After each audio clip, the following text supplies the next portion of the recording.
जय हिंद दोस्तों। Kick electrical YouTube channel में आप सभी का स्वागत है। आज हम सीखने वाले हैं ड्यूअल स्टार्टर के ड्राइंग के बारे में, जिसमें पहला होगा पावर वायरिंग और दूसरा कंट्रोल वायरिंग। तो सबसे पहले हम पावर वायरिंग के बारे में सीखते हैं। पावर वायरिंग जो किसी भी इक्विपमेंट को चलाने में सहायक होता है या इस ड्राइंग में हमारे मोटर को चलाने में सहायक है। तो दोस्तों सबसे पहले हम पावर सप्लाई ले लेते हैं। पहला आर, वाई, बी और न्यूट्रल के साथ हम 3 फेज यूज़ करेंगे। जैसा कि आप देख सकते हैं, अभी मैं इंडिकेट कर देता हूँ। न्यूट्रल P1, P2, P3 या R, Y, B ये 3 फेज हैं जिन्हें हम पहले MCB में कनेक्ट करेंगे। जैसा कि आप पिछले ड्राइंग में देख चुके हैं, मैं आपको एक बार वो ड्राइंग दिखा देता हूँ। तो दोस्तों ये ड्राइंग इसलिए दिखाया हूँ ताकि आपको कोई कन्फ्यूजन ना रहे। और इसके बाद सीधा बढ़ते हैं अपने पावर वायरिंग के तरफ। तो सबसे पहले MCB में कनेक्ट कर लिए, इसके बाद सप्लाई को इंडिकेट करेंगे। यह है MCCB। और इसके बाद दूसरा हम लेंगे कॉन्टेक्टर, जो इसका सिंबल कुछ इस प्रकार से होता है। आपको मैं बहुत अच्छे तरीके से दिखाने वाला हूँ। कुछ सिंबल है जो आपको ध्यान में रखने होंगे। सिंबल थोड़ा डिफरेंट भी हो सकते हैं। ये है कॉन्टेक्टर।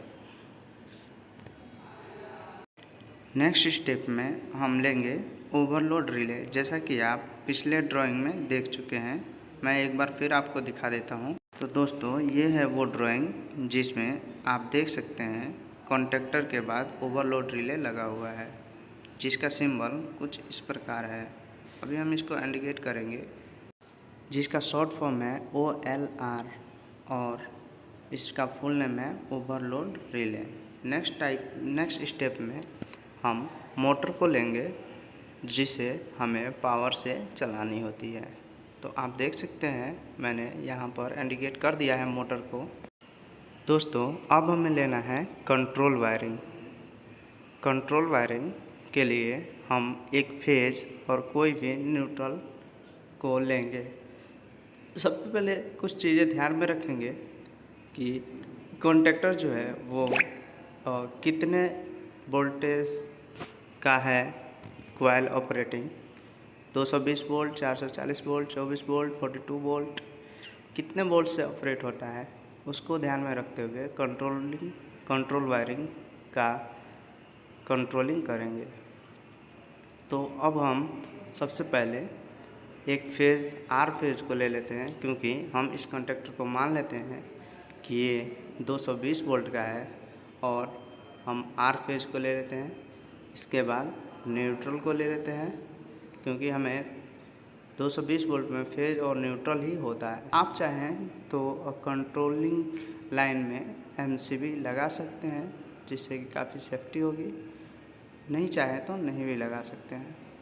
मैंने यहाँ पे एक सिंगल पोल MCB लगा दिया है और इसे इंडिकेट भी कर दिया। इसके बाद दोस्तों हम सेकेंड स्टेप में लेने वाले हैं ओवरलोड रिले का NC। आप देखेंगे दोस्तों, ओवरलोड रिले में NC हमेशा एक पॉइंट रहता है जो हमारे स्विच को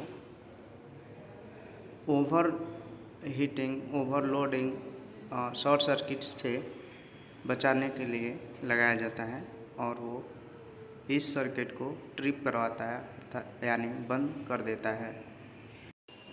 और सेकेंड स्टेप में दोस्तों हम पुश बटन का NC, स्टॉप पुश बटन का NC यूज़ करने वाले हैं, क्योंकि जब भी हम स्टॉप बटन यूज़ करते हैं तो उसमें पावर को कट करते हैं, और जब वो जब हम सर्किट को चालू रखना चाहते हैं तो वो स्टॉप बटन से सप्लाई कंटिन्यू ऑन रहना चाहिए, इसलिए हम वहाँ पे स्टॉप बटन में NC यूज करते हैं।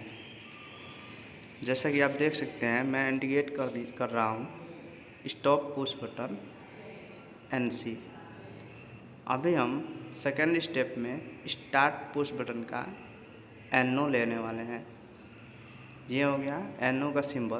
दोस्तों ये जो सिंबल्स हैं ये थोड़ा डिफरेंट हो सकते हैं और भी ड्राइंग्स में, लेकिन मैं सिंपली आपको समझाने के लिए ऐसा बना रहा हूँ। ये है start push button PB NO। इसके बाद दोस्तों हम कॉन्टेक्टर के कॉइल में कनेक्ट कर देते हैं। सेकेंड स्टेप में हम न्यूट्रल का सप्लाई लेते हैं और उसमें सबसे पहले MCB सिंगल पोल का कनेक्ट करते हैं। जैसा मैं इंडिकेट कर रहा हूँ सिंगल पोल MCB। इसके बाद न्यूट्रल को सीधा कॉइल के A2 पॉइंट में कनेक्ट कर देते हैं। जैसा कि आप देख सकते हैं मैं आपको एक कॉन्टेक्टर दिखा देता हूं जिसमें आपको सिंपली समझ में आ जाएगा। तो दोस्तों ये है कॉन्टेक्टर जिसमें A1 और A2 पॉइंट आप देख सकते हैं। कॉन्टेक्टर अलग अलग टाइप्स के होते हैं, इसके लिए मैं 2 कॉन्टेक्टर्स एग्जाम्पल में ले लिया हूँ। दोस्तों जैसा कि आप देख सकते हैं इस कॉन्टेक्टर में A1 A2 पॉइंट यहाँ पर है और दूसरे वाले कॉन्टेक्टर में A1 और A2 पॉइंट यहाँ पर है। तो दोस्तों अलग अलग कॉन्टेक्टर में अलग अलग पॉइंट्स होते हैं पावर कॉइल के। इससे देखकर दोस्तों आपको कंफ्यूज नहीं होना है और एक चीज़ का ध्यान रखना है कि हमेशा A1 पॉइंट को पावर कनेक्ट करें और A2 पॉइंट को न्यूट्रल।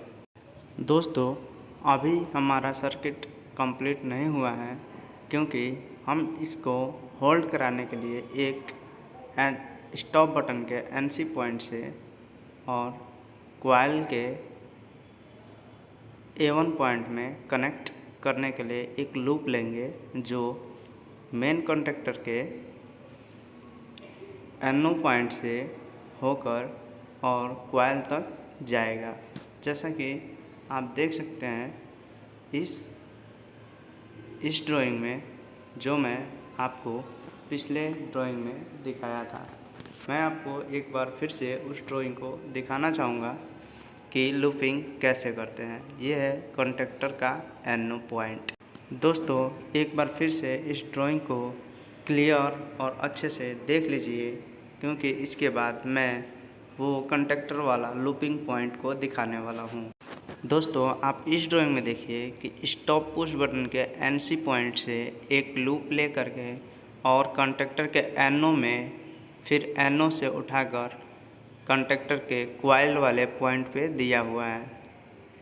तो ये सर्किट ये कॉन्टेक्टर को होल्डिंग के लिए लगाया जाता है क्योंकि इस सर्किट में यदि ये प्रोसेस ना किया जाए तो जितना देर तक हम स्टार्ट पुश बटन को प्रेस करके रखेंगे उतना ही देर तक हमारा कॉन्टेक्टर ऑन रहेगा और मोटर चालू रहेगा।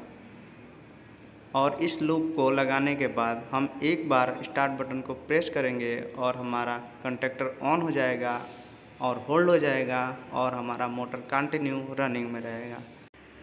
दोस्तों एक बार फिर से देखिए इसका पावर डायग्राम और कंट्रोल डायग्राम और अच्छे से इस पे प्रैक्टिस करके आप देख सकते हैं।